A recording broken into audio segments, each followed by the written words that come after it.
Kelvin, where do I even start?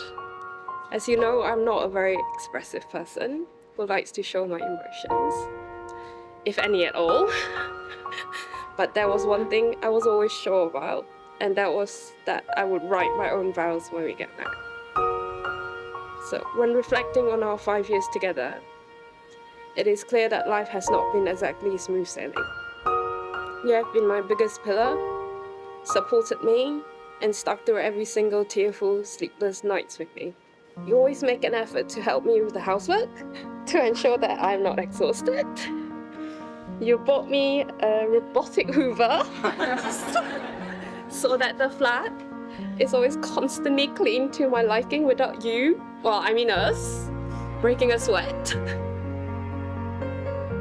You always try to ensure that you have a snack with you so that I'm well fed and not get hungry. And you also surprise me with flowers when I'm down or least expect them. For example, at the airport after my long flight back from Malaysia, which some of us here today know how that actually ended. Although these might all sound very trivial, but they all meant a lot to me, and I hold them dear to my heart, as they really show me that I have found the one who truly cares for me, appreciates me, and most importantly, loves me. Thank you for putting up with all my stubbornness. Thank you for all your guidance and encouragement, which enabled me to grow and become a better person. Thank you for coming into my life and for showering me with constant love and happiness.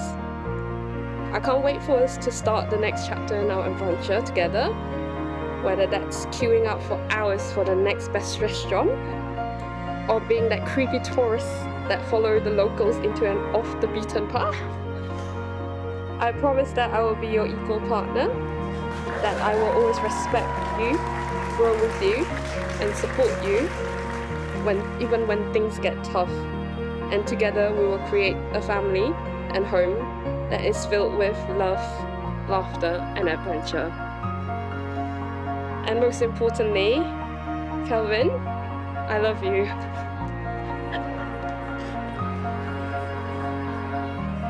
Ju, my soulmate, my Ajuma. Considering all the good things you have brought me, I always thought writing my vows would be an easy process. I always think of the firsts.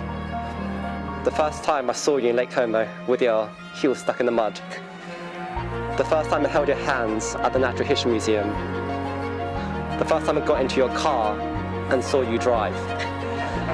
And all of those amazing restaurants and new holidays that we went on. But every time I wrote this, every time I was trying to think of what to write, I realized the firsts were never the ones I was the most excited for, but the every time I get to wake up next to you, every time my heart flutters when I see you, every time it's too hot and I have to just hold your fingers because I can't hold your hands. So, as my partner in crime, I want to make you a few promises. I promise to love you, to care for you. I promise to learn and grow with you, and to always be more patient and to listen. I promise when you only have 20% to give, I will come and give the extra 80%. And I promise you, in the future, when we both have grey hairs, or when you dye your hair and I have grey hairs, that we will be able to sit on our porch, surrounded by the amazing flowers you grow, recounting not only the adventures we've had, but the ones yet to come. I love you, yours and always. 我爱如. What butchered that?